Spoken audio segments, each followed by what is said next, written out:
Welcome to Bleachers and Speakers. I'm your host, June, and welcome to today's Who Will Be King show. It's my favorite episode where I get with my NFC North comrades, and I'll let them introduce themselves and tell you where you can listen to them and find them. We do not have a Green Bay representative, so if you know of anyone that's interested that has to go through the grueling season of being a Packer, and if you're interested in blogging and doing the show with us, just get in contact with us or leave a comment. Do whatever you got to do. We'll start with Dave. Introduce yourself to the people. Tell them where we can listen to your show. Name your show. All of that stuff. Hey, everybody. I'm Dave from Vikings First and Skull. And you can catch us at Vikings First and Skull on YouTube, Fans First Sports Network, and over on Facebook as well. You can find our shows. We do quite a few during the week and on the weekend. So we're here, we're there, we're everywhere, including podcasts. All you got to do is ask your favorite device to play Vikings First and Skull, and you're here. You will hear some smart purple tinted football. Pay. I'm Pay from DBC, Dub Bear Claw. Stop Bears. Representing Chicago to its fullest, the finest city in the Union. You can catch all of those shows surrounding the Bears and other Chicago cities at Frustrated Chicago Sports Fan on YouTube. And if you're more so inclined to listen audio wise, the Bear Claw is anywhere you get podcasts: Spotify, Apple Music, YouTube Music, Amazon Music, Pandora, and wherever else. I can't promise you, like Dave did, that it will always be smart, but it will definitely be entertaining. All right. International Foster. Foster Child, one half of Bleachers and Speakers and CEO of Frontline Apparel, Copper Tea. All right. And where can we find your shows? Oh, on YouTube at Bleachers and Speakers and on all streaming platforms, Bleachers and Speakers.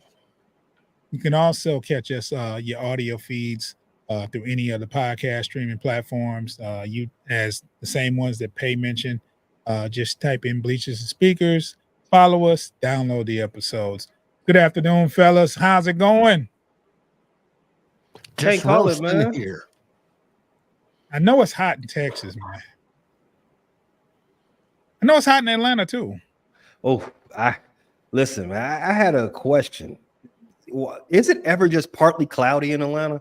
The sun just be out here naked and just baking us all day. From 6:30 to 8:30 p.m. It's full blown solar nudity, just giving us all type of sun rash. It's Atlanta. Everybody naked in Atlanta, right? I'm definitely learning new weather terminology today, like solar nudity. That's crazy. I don't know how. I mean, I know here in Michigan it's been really cloudy the past few days, but it's been muggy. It's like really humid outside, so it's very uncomfortable. What's the temperature like around in Round Rock there, Dave? Down here in Austin, we're actually cooler today. It was only, I looked, 97 degrees. Only. The feels like is probably about 105. Oh my God. Well, you guys do what you got to do. Stay hydrated. You said only 97. That just gives me the cringes. I mean, what is it like, Foster? Almost 90 here. It's like 87 here. Yeah, it's pretty warm here. It's warm, but it's like upper 80s. Now it's not quite. And it's gloomy. Yeah, it's not even sunny outside. Yeah. So anyway, I would love that. Yeah. Anyway, we've been Detroit's been kind of quiet lately. The rumblings are from the Pistons standpoint, which is another headache in itself. We won't get into that. But I wanted to do something different today. We've been talking about players and we've been talking about acquisitions. We're still going to get back to the players, but this week I want to talk more about the coaching. I think that's we all know that's an integral part of the team's success. The coaching, your coordinators. We don't have to get into who's the special teams coordinator or passing or let's just talk about head coach, defensive coordinator, offensive coordinator. So we'll go around the room. And Dave, why don't you introduce to the people who don't know who the Minnesota Vikings head coach and defensive and offensive coordinators are? All right. The head coach of the Minnesota Vikings is Kevin O'Connell. He was hired, he's going into his third season. He was previously offensive coordinator for the LA Rams. He is a disciple of that sort of West Coast style of, not West Coast as in offense, but the McVay style of offense. He does call plays during the games. He is considered a quarterback guru. In fact, he was a quarterback. He played for the Patriots and a couple other teams before he worked his way out of the league. He is considered one of the young guns to compete like with LaFleur in the division. So it's going to be interesting to see how he works out. He was or is the first man or the quickest to 20 wins in Minnesota Vikings history. He got 20 wins in 30 games, beating out Dennis Green, who did it in 32 games. So he now holds that record. He is our head coach. When it comes to coordinators, over on the defensive side, we have Brian Flores, better known as B-Flow. Brian Flores, you may know, was the head coach of the Miami Dolphins. He is very innovative in how he calls a defense. It is not your grandfather's defense. It is not a typical 3-4 or 4-3. It is a mixed match, and he confuses the heck out of opposing offenses with virtually nothing in the way of talent on that side of the ball.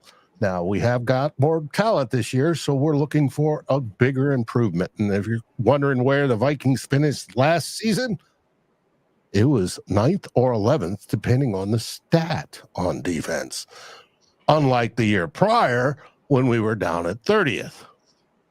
Then the offensive coordinator, who you barely hear of, is Wes Phillips, who happens to be grandson of Bum Phillips. And that, however, everybody in the Phillips family is a defensive mind. Wes took it the opposite way, and he is an offensive mind, and he is integral to planning during the week of how the Vikings will play. That, in a nutshell, is your Minnesota Vikings big three when it comes to the coaching staff. Okay, we'll get back to you because I got a few questions. Hey, you want to introduce the people? Who's running the ship for the Bears? It might be rudderless if you've been paying attention. So the head coach for the Bears, the alleged head coach for the Chicago Bears is Matt Eberflus. You all know him because as you've seen the Bears the last 2 seasons, you've checked them off as a guaranteed W for your team. He's going into his 3rd season at Chicago Bears, again, allegedly as the head coach. We shall find out if he will have a 4th or finish out his 3rd. We'll find that out in about 90 days. Check back in on that one. Underneath the coaching umbrella of Eberflus, we have first-year offensive coordinator with the Bears, Shane Waldron. He was the former offensive coordinator with the Seattle Seahawks the last 3 seasons. He takes a lateral job with the Chicago Bears to coach up the phenom Caleb Williams. He resurrected Geno Smith's career. Let's see what he can do with Caleb. And the new defensive coordinator for the Chicago Bears is Eric Washington. Eric Washington comes from Buffalo. He spent the last 4 seasons there as I believe, a defensive line coach. He was a defensive line coach at Buffalo for the last 4 seasons. If you recall, the Bears had one of the better second half defenses in the league, and this is after firing the defensive coordinator we had last year. So fingers crossed that we don't have to fire this defensive coordinator for anything inappropriate off field or on the field. Oh yeah. B. Foster. Yo. Same question. Who are your offensive coordinator? Who are your coaching staff? Offensive coordinator, defensive coordinator, head coach. All right, our offensive coordinator is the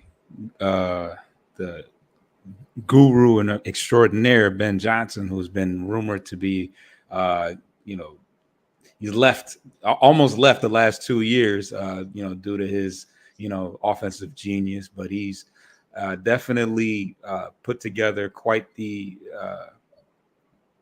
performance as far as offense is concerned. He's molded the team into quite the I don't know, the juggernaut, if you will. It's certainly got some folks paid thus far. They'd like to give him a lot of credit as to why golf has been as good as he's been, and St. Brown, and he's known for his creative gadget plays and whatnot. But there's not enough things you can say about Ben Johnson. As far as our defensive coordinator, he's the one that has been on the hot seat the last couple of years, and has been accused of not making the proper adjustments, and probably nearly lost his job the year that the secondary coach. I think two of our secondary coaches have got fired in this time, right? Dre Bly and the other guy. But Aaron Glenn, he's definitely somebody to look out for this year. I think that he made some pretty good adjustments last year to try to create pressure out of what we had in our front four, or our front set, our seven, or however you want to call it. But definitely a notable name, a guy that an ex cornerback for the Jets and all that. And of course, last but not least, Dan Campbell, who is notorious and famous for his biting kneecaps, and he's created an epic culture that's pretty much been built on grit, and he's defied the odds and assisted the team in ascending to a point where we were nearly in a Super Bowl, and he started that at a 3-13 record his first year in Detroit. So we love him very much, and he never needs to leave. Yeah. Dave, would it be asking too much for you to introduce the Green Bay? You don't have to elaborate, but do you know offhand the Green Bay coordinators and head coach? Well, their head coach is Matt LaFleur.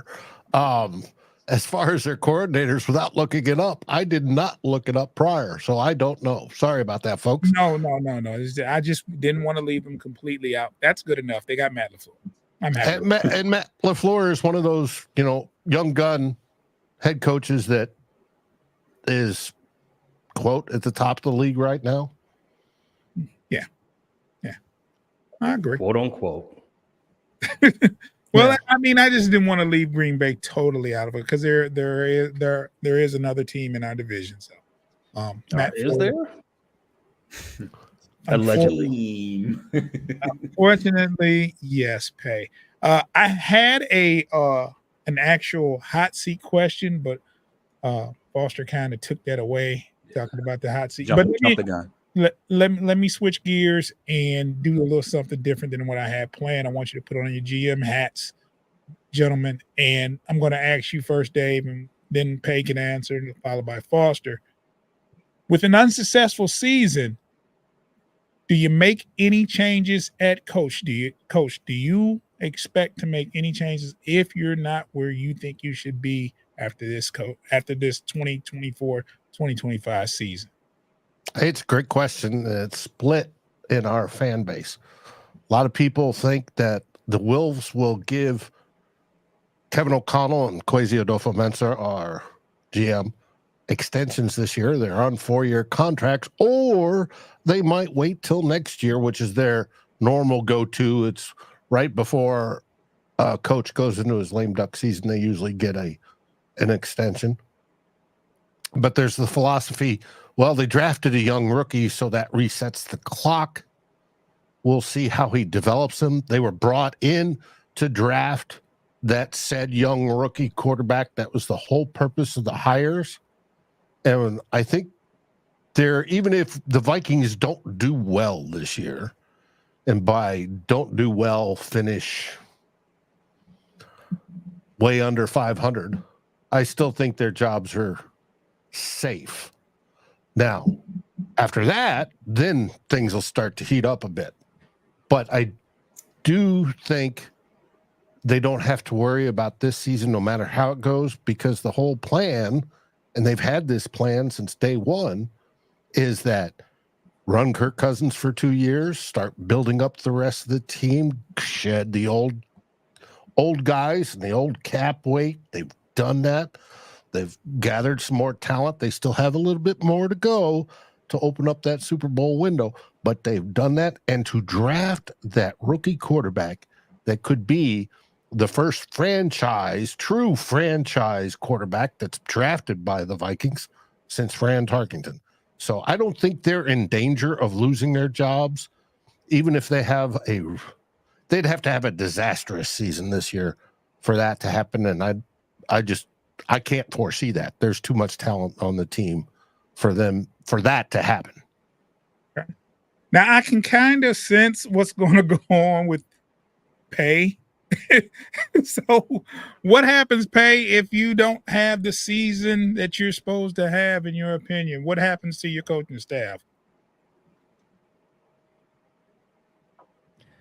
What happens to them? You all have any job openings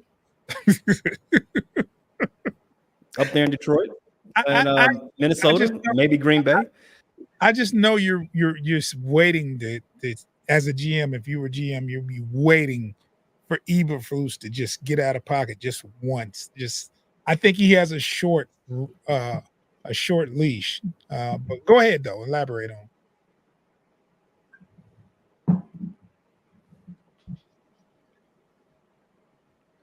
I don't know if the GM might actually have a short leash, just like Eberflus.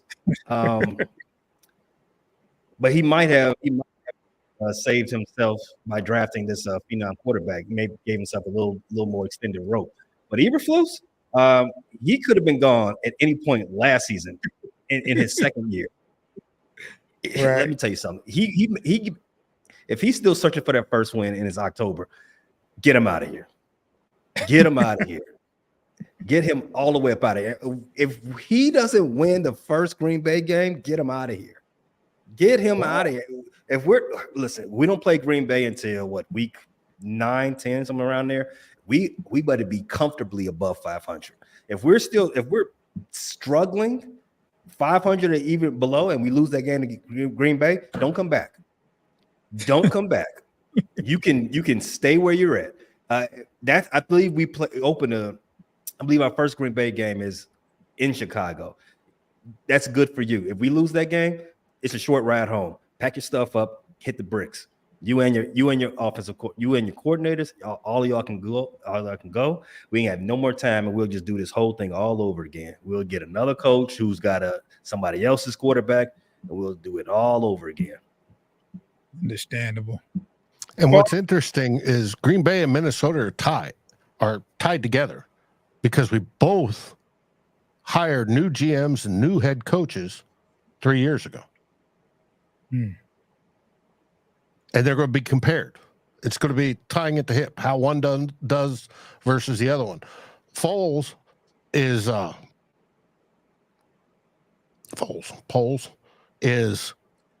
he was interviewed by the Vikings and he wanted to tear everything down and rebuild. The owners of the Vikings said no. Well, Ryan Poles goes to Chicago and they say, cool, let's do that. We got nothing better to lose.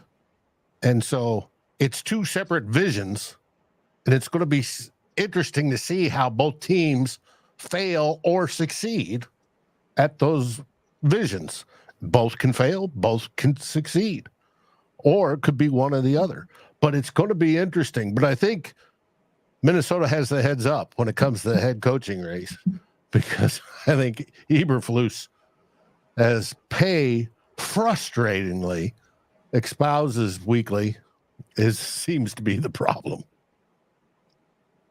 All right. We'll take a quick break. Foster, I'm going to ask you the same question on the other side. I'll reintroduce the question so you won't be totally in the dark, in case you forget. But we'll take a quick break.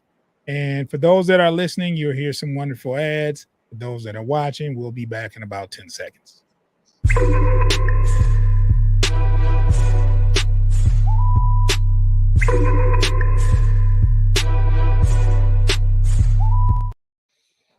B. Foster, the Lions have a unsuccessful season. What are you doing with the coaches there? The coaches as a whole, or just are you talking about a specific individual coach? You can break it down. Let's say, for instance, okay, like I'll give you an example. Like I think, in my opinion, the only person that job is in jeopardy is Aaron Glenn. I think Ben Johnson, the offensive coordinator, can afford to have a down season, and I think they're not bailing out on Dan Campbell, no matter what happens this season. So correct. But yeah, you can elaborate on that. So yeah, I think that despite the fact that I think Aaron Glenn just signed an extension last February, a multi-year extension last February, I think that if given the retooling and the strong draft that we had to build up our defense, I think that if we got off to a slow start defensively, we're still having issues rushing the quarterback, and we're having these breakdowns in the secondary. I could see a scenario where Aaron Glenn is back on the hot seat and fighting to keep his job, just because we've kind of been through that before with him. But yeah, I think that Dan, no, it's nothing. I mean, Dan, we know that he is, takes chances and is very, I don't want to say emotional or impulsive, but he makes questionable decisions at times. But I think that he would have to do a whole lot for what he's done so far to be washed away with a bad season. And Ben Johnson, we're kind of just happy he's still here, because we thought that, okay, maybe he won't leave the first time, but the second time, sure. I feel like we were ready to find, we were on Indeed looking, or what's the name of that site? Indeed. The other LinkedIn. one with LinkedIn. My bad, LinkedIn. Looking for another offensive coordinator. Monster.com. But yeah, so we're just happy to still have him, and yeah, there's nothing, he can't do anything wrong. Yeah, I just think you mentioned before the hot seat. If there's anybody on the hot seat as far as the coaching staff, as far as coordinators and the head coach, it would have to be Aaron Glenn, unless like Aaron Glenn would have to have a very dismal season for them to say okay, because I think their excuses are gone. You retool with the defensive backfield. Him being a former defensive back as well, exactly. We gave you the tools. This is like it's no excuses. Coach him up. Don't get burnt like you did last year. So I think if that happens, I think Aaron Glenn, extension or not, you see what happens with the money around here with the basketball coach. He'll definitely cut loose a coordinator. 70 million out of here. It's just 65 million. They just let him go. All right. We talked about the coaches. I think I don't know who it was. I think it was you, Dave, that brought up an interesting topic. And we'll go around the room. It involves the best player in the NFC North. We'll break this down, and I want to know from each one of you, who do you think is the best player on your respective team? We'll go with Pay first. Pay, who's the best player on the Bears? Ooh, loaded question. I think it has to be our single All-Pro, Jalen Johnson. Rated one of the better cornerbacks in the league last year, in the last 2 years, to be honest with you. I don't think there'll be too many Bear fans that would disagree with me with that. Maybe some of them will say it's got to be the quarterback. I would say the guy that's done it, Jalen Johnson. I like Jalen Johnson. That's a very good choice. I was hoping he would be a free agent and he'd be in Detroit. I was also hoping Ben Johnson would be a free agent, but Hey, man, don't be preying on our people, man. Foster, who's the best player on the Lions? You know, I wanted to say Amon-Ra St. Brown, but I feel like when all things considered, I think the face of our franchise and the heartbeat of it still comes back to Jared Goff when it's said and done. I mean, we cheered Jared Goff at DCFC soccer games. He gets love on all wherever you go.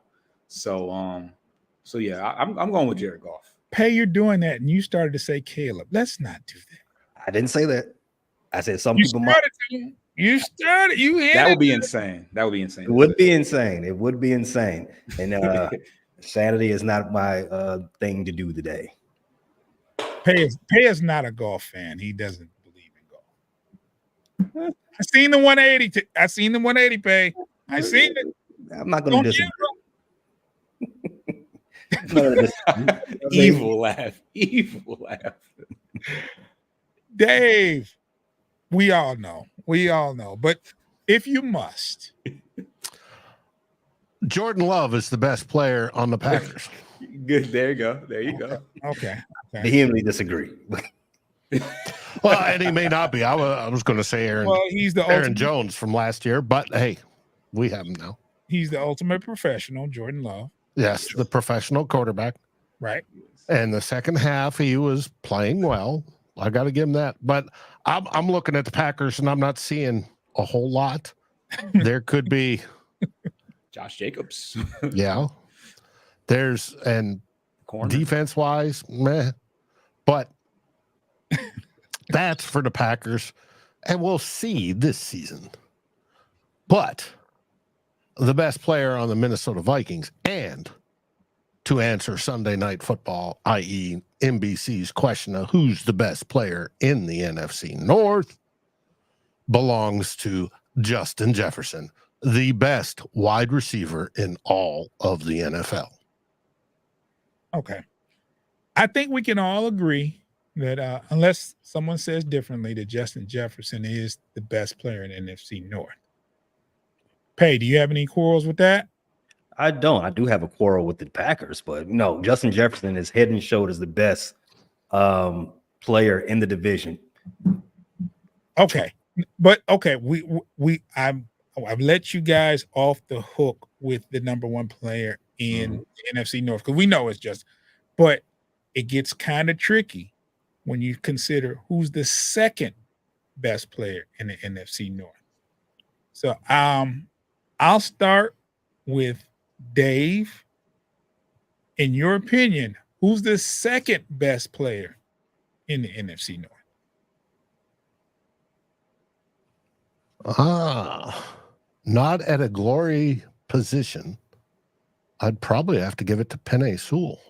That's a good one. Oh It's real good. Dang, that's good. The great, if not the best, one of the top 2 or 3 best right tackles in the league, period. Okay, Pay. Who do you think the second best player in the NFC North? Penei Sewell is a good pool. It's a very good one. I wouldn't thinking. Yeah, I was actually thinking of somebody different from the Lions to be number 2, Amon-Ra St. Brown.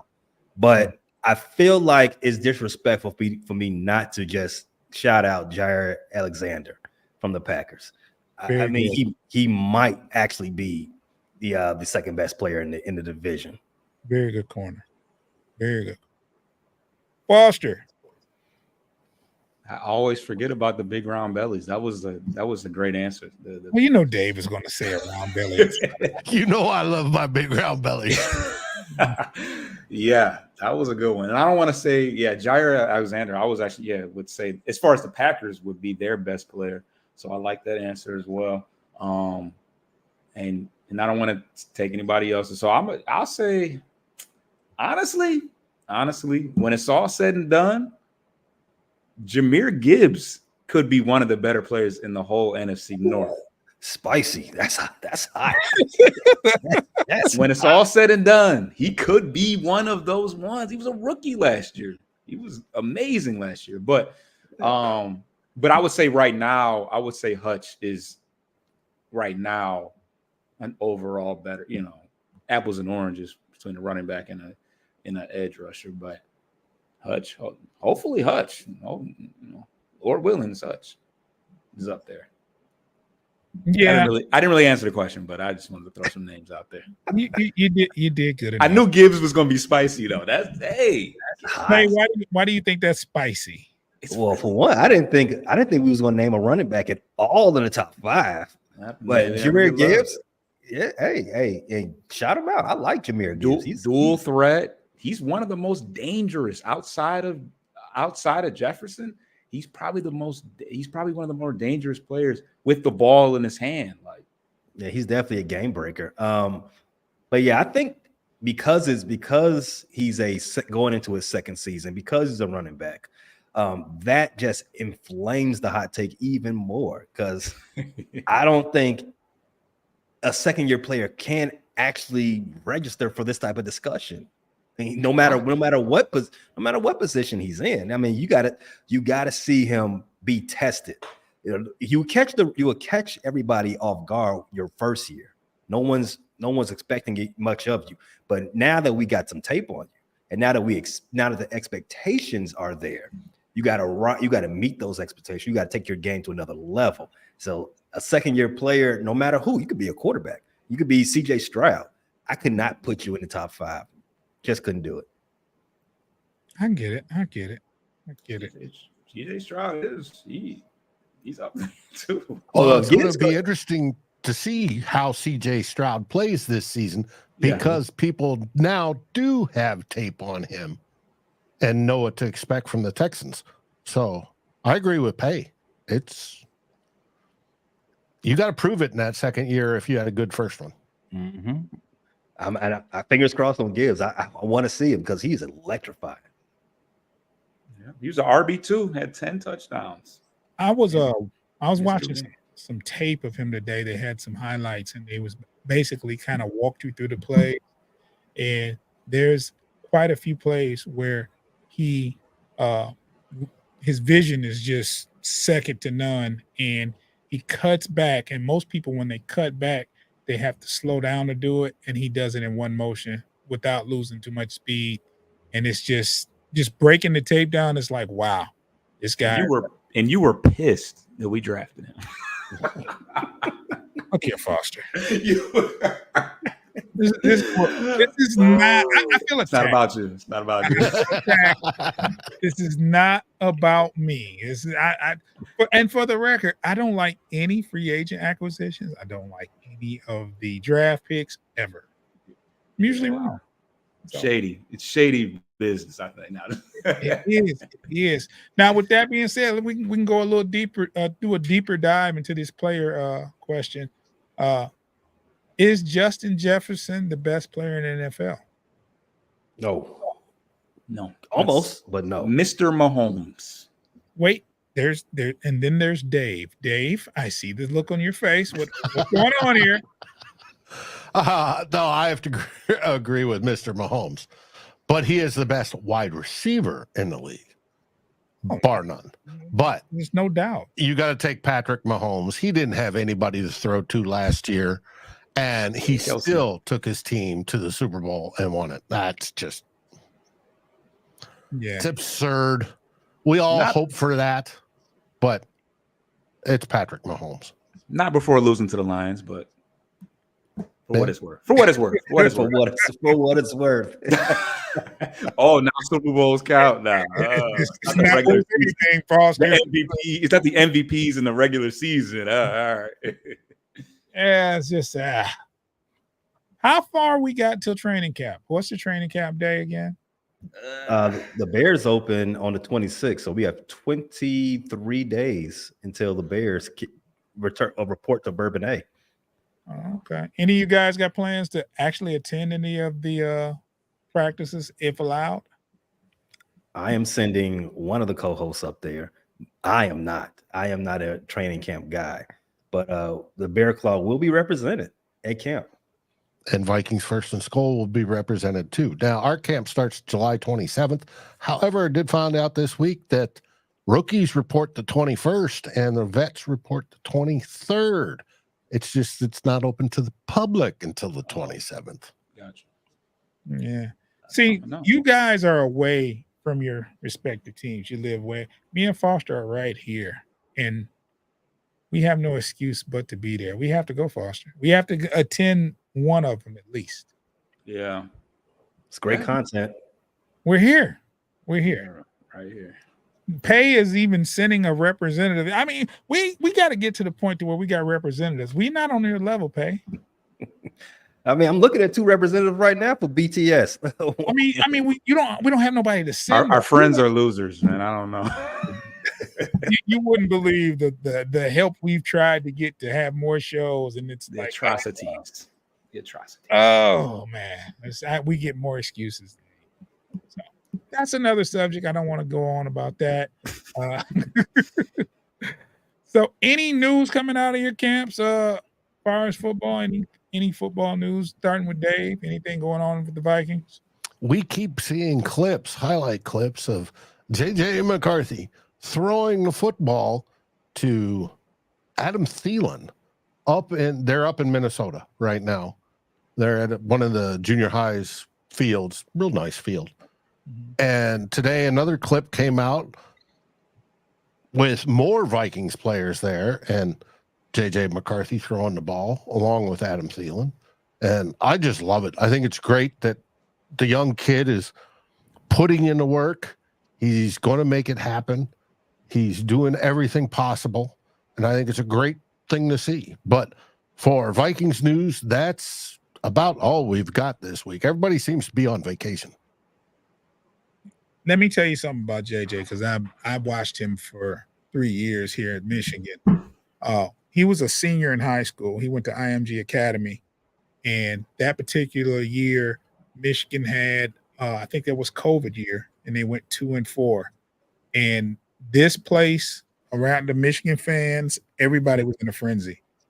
And McCarthy tweeted, "I want all the Michigan fans to settle down, get a grip. Change is on the way."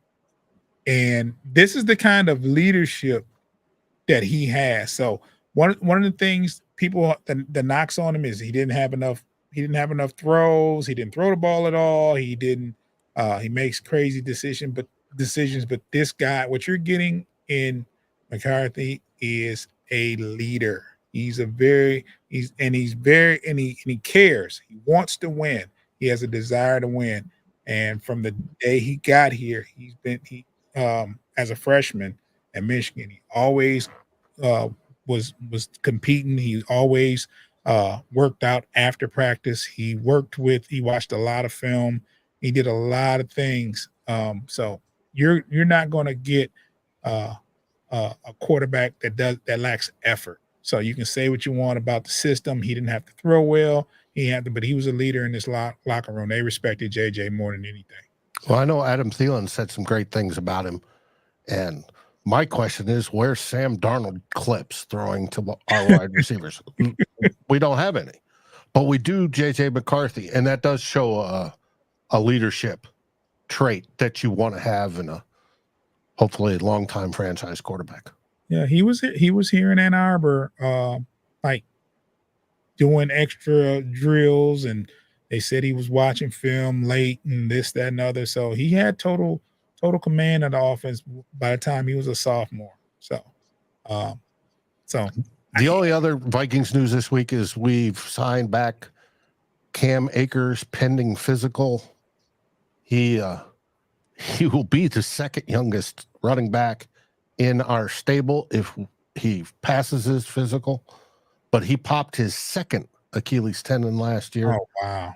And he just turned 25. He's been in the league 4 years now. This will be his 5th. He was one of the youngest running backs ever drafted. And last year he looked great, all up to poing.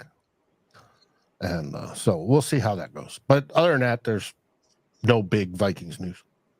Right. Pay, any news out of Chicago?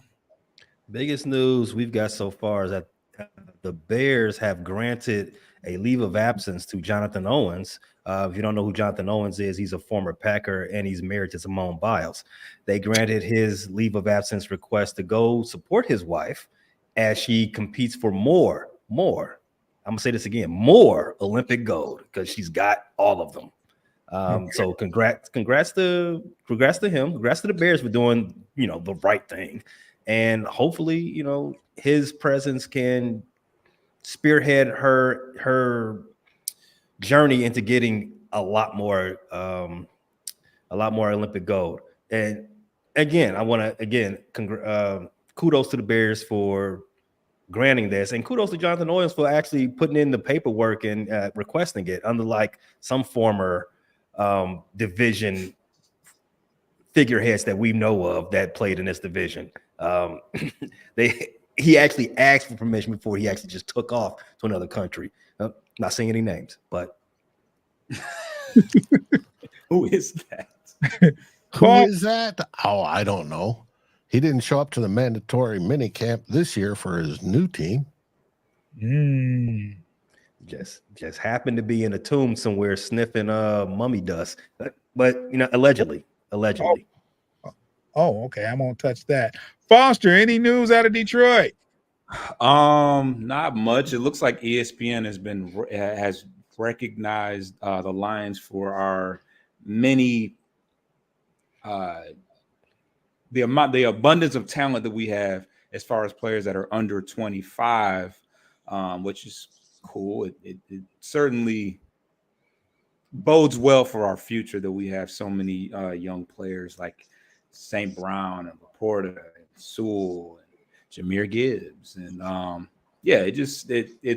it's good to see that we're able to draft and develop talent, which is something that the Detroit Tigers and Detroit Pistons have not done so well. So we need to use that blueprint and spread some of that good favor around to our other teams. So you just had to ruin it with some Piston stuff. Okay, we're going to take another quick break, and then when we get back, we'll wrap this show up. Oh, the Pistons.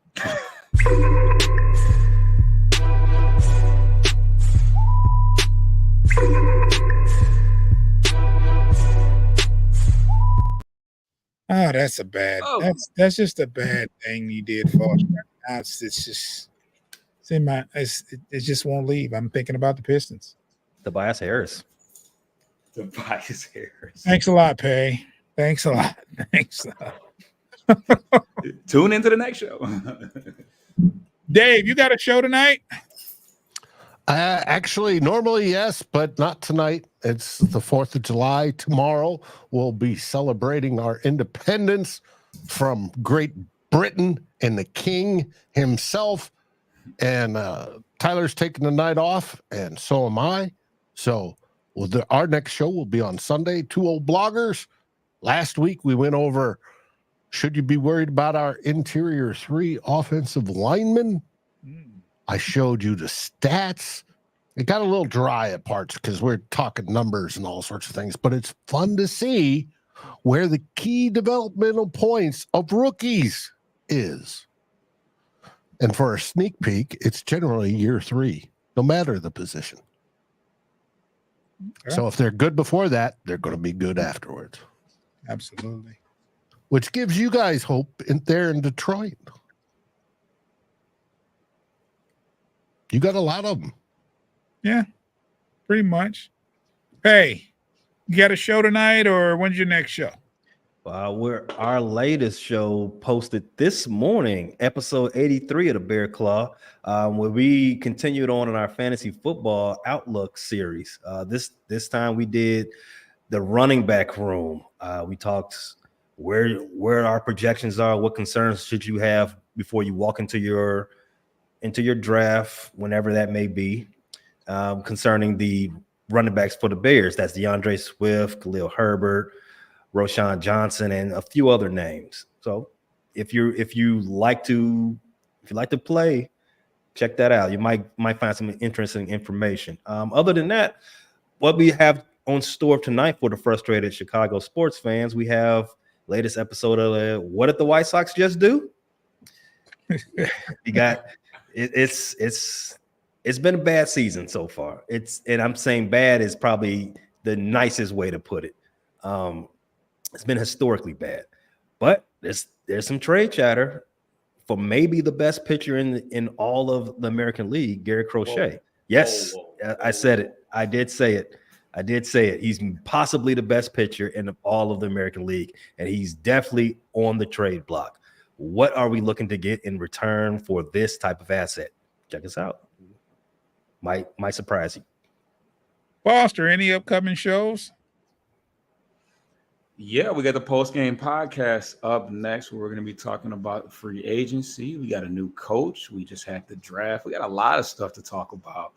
I just want to throw out podcast there. As in the Detroit Pistons. Yes, the Detroit Pistons. Yes. The best pitcher in the American League is Tarek Skubal, but that's neither here nor there. That's the guy you flew across state lines to see, right? To watch him lose. But or I don't know, he might not have got the decision on that one. But yeah, he's also on the trade block. But tune into Corner to Copa to get more of our takes on, should he be and what are we looking to get back for that? So I don't know. Something about the AL Central. We're just getting rid of our best players. Okay. 2 questions, Foster. When is your next Corner to Copa show? The next Corner to Copa show will likely be Monday night, but you'll probably get a player profile before that. Okay. And for the people that don't know, where did you get that name from? What does Corner to Copa means? Well, first and foremost, our great co-host Dave is the one that actually brought my vision to life. But the corner is Michigan and Trumbull, which is where the old Tiger Stadium was. Okay. And now Copa is Comerica Park is the current stadium, and it's short. Comerica Park is short for Copa, or Copa is short for Comerica Park. Okay, so I'm a little jet lag. Yeah, you travel a lot. Yeah, it's basically old stadium to new stadium. So maybe we should do like Auburn Hills to Little Caesars or something like that for our. It's got a ring. That's the only ring. As of late, yeah. As of late, yeah. It's been 20 years. I got one last question. Go ahead. Since you guys cover basketball, who won the NBA draft? I think they all lost there, Dave. Probably one of the worst drafts ever. I think. Yeah, it's funny. I mean, you can make the argument the Lakers won. I'm hearing all sorts of things that the Timberwolves did. I was gonna say I like I don't even know who they got in the second round, but I like the Dillingham. Him and Anthony Edwards is gonna be dynamic. Mm-hmm. And then they traded away a pick. 8 years from now? The kid's 12 years old right now. They don't even know who it is. Right, the fact that the NBA can do that and the NFL cannot, which is, I think, a good thing. The NFL can only go out 3 years. So I thought it was interesting. And I'm not a basketball guy. Yeah, they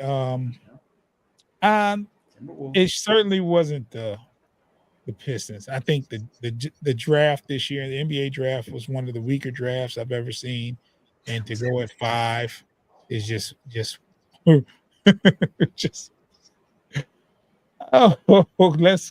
let's go ahead and get out of here on that note. Fellas, one last time, tell the people where they can find you and find your show, starting with Dave. You can find Vikings First and Skol on YouTube, podcast, Facebook, and in written form at Fans First Sports Network, our partner. And of course, everybody in the division loves hearing this. Skol Vikings! So that means we have to hear this other one. Same thing. Where can we find you? You have to make that noise. Just hurry up and get it over. Thanks, everybody, for checking out the latest episode of Who Will Be King, your NFC North one-stop shop under the Fans First Sports Network umbrella. You can check the Bear Claw podcast anywhere you get podcasts. That's Apple Podcast, Spotify, YouTube Music, Amazon Music, Pandora, wherever they disseminate podcast audio. We are there to be found. If you want to see something visual and still get the full episodes, there is the YouTube option found at the Frustrated Chicago Sports Fans, where you can get all of our Bears episodes, all of our Bulls episodes, and all of our White Sox episodes, all in one little quaint location. Foster, where can we find your material? My material. Our Oh, well, material. yeah. Well, you can find us on YouTube at Bleachers to Speakers, and on all streaming platforms at Bleachers to Speakers, as far as the NFL coverage and the Lions is concerned. Yeah, we are fully moved over to the Bleachers to Speakers channel. You can still go to Motor City Metrics and check out the old stuff there, but we are fully migrated to Bleachers to Speakers on YouTube, and yeah, that's more ferocious now.